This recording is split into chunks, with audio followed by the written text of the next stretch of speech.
ایک بہت پیاری بات کہی جا رہی ہے کہ یہ جو لڑکیاں ہوتی نا عورتیں، ان کی دو فطری حقیقتیں ہیں، دو حقیقتیں کیا؟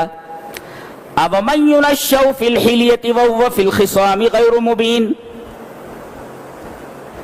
ایک تو ان کی پرورش ہی زیورات میں ہوتی ہے، ایک فطری کمزوری ہے، اور ایک ہے جب وہ بحث کرتی ہیں تو استدلال ان کا بڑا کمزور ہوتا ہے۔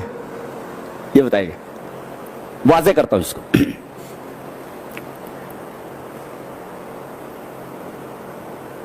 فی الحلیہ، حلیہ مانے زیور، یا حلیہ کا مطلب ہوتا ہے اسم لما یتحلی و یتزین بہ، کوئی بھی ایسی چیز جس سے لڑکیاں عورتیں سجتی سنورتی ہیں، ہر چیز حلیہ ہے۔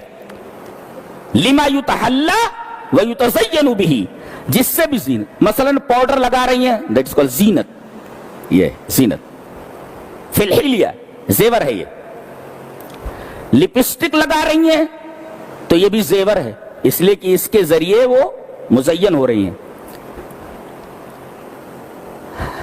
لپسٹک بولے، بعض عورتیں اتنا لگا لیتی ہیں ایسا لگتا ہے جیسے کوئی بلی ٹومیٹو کیچپ کھا کر کے بھاگی ہو۔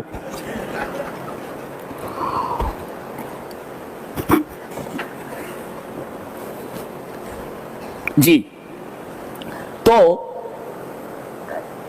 فی الحلیہ، ایک تو یہ زیورات میں پرورش پاتی ہے، اس کو سجنے سنورنے کی عادت نہیں بلکہ اس کی فطرت ہوتی ہے، فطرت میں ہوتا ہے سجنا اور سنورنا، سجنے اور سنورنے میں ہی اس کی پرورش ہوتی ہے۔ یونشو ینشو تتربا، اس کے اندر اس کی پرورش ہوتی ہے، سجنا سنورنا اس کی فطرت ہے۔ اور ایک بات بولوں، یہ اوپر سے مزید خوبصورت بننا کیوں ہوتا ہے؟ کوئی کمی ہے نا، اس کمی کو میک اپ سے پورا کیا جاتا ہے، میک اپ اس کمی کو جو رہ گئی ہے پورا کیا جاتا ہے، یہ ایک کمی ہے۔ اور جب بات کرتی ہے بعض عورتیں بات کرتی ہے، دلیل نہیں پاتی تو گالیوں پہ آ جاتے، اسی گالیاں بکتی، کان سے دھواں نکلنے لگتا ہے۔ جی، مردوں کی گالیاں بکتی ہوں اس لیے کہ ان کے پاس دلیل نہیں ہوتی، اور ماڈرن دور میں گالیاں تمام دلائل کے خاتمے کا اعلان۔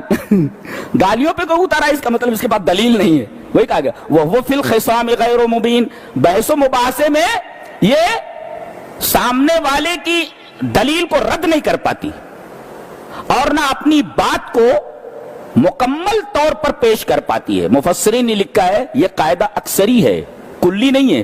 بعض عورتیں ایسی ہوتی ہیں جو عقل میں بھی اور بولنے بھی سلیقہ گفتاری میں بھی مردوں سے کہیں بہتر ہوتی ہیں اور بڑھ کر کے ہوتی ہیں، گویا یہ قاعدہ اکثری ہے۔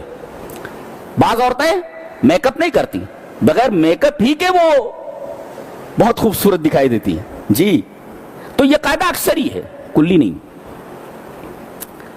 اللہ نے فرمایا کہ تم کہتے ہو کہ فرشتے اللہ کی بیٹیاں ہیں، یعنی اللہ کے لیے بیٹیاں، تمہارے لیے بیٹے، واہ بھائی کمال ہے۔ بولے یہ کہتے تھے کہ فرشتے اللہ کی بیٹیاں ہیں، بیٹے نہیں بولتے تھے، بیٹیاں ہیں، اس لیے کہ بیٹیوں کو پسند نہیں کرتے تھے۔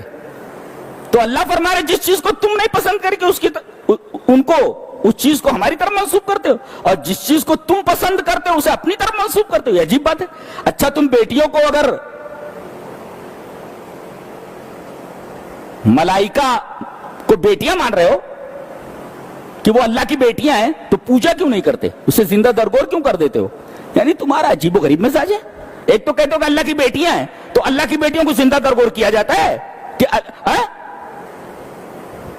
تم بیٹیوں کو زندہ درگور کر دیتے ہو اور کہتے ہو ملائکہ اللہ کی بیٹیاں ہیں، یہ عجیب تضاد ہے۔ جی، تو بعض لوگوں نے کہا ہے کہ عورتوں کے اندر یہ دونوں چیزیں اچھی چیزیں ہیں، اور بعض لوگوں نے یہ کہا کہ یہ دونوں چیزیں اس کے نقص پر دلیل ہے، کمی ہے. دونوں باتوں میں سے کوئی ایک بات بھی لے سکتے. سجنا سنورنا کوئی بری بات تھوڑی ہے، اچھی بات ہے. اور جھگڑا کرنے پر اگر وہ سامنے والے کا منہ توڑ جواب نہ دے سکے یہ بھی اچھی بات ہے، یہ بھی اچھی بات ہے. اس کو اچھے سینس میں لے لو. اور جن لوگوں نے یہ کہا ہے کہ سجنا سنورنا یہ نقص کی دلیل ہے، اس لیے کہ کوئی کمی ہے جس کو وہ پورا کر رہی ہے نا، تو یہ نقص ہے یہ.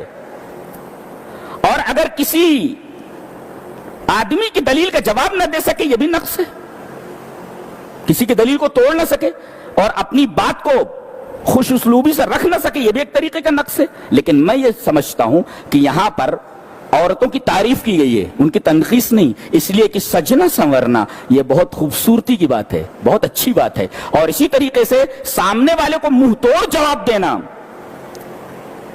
نہیں دے پاتی ہیں یہ بھی ایک اچھی بات ہے. تو اسے اچھے سینس میں لو. اموین الشو فی الحلیۃ وهو فی الخصام غیر مبین.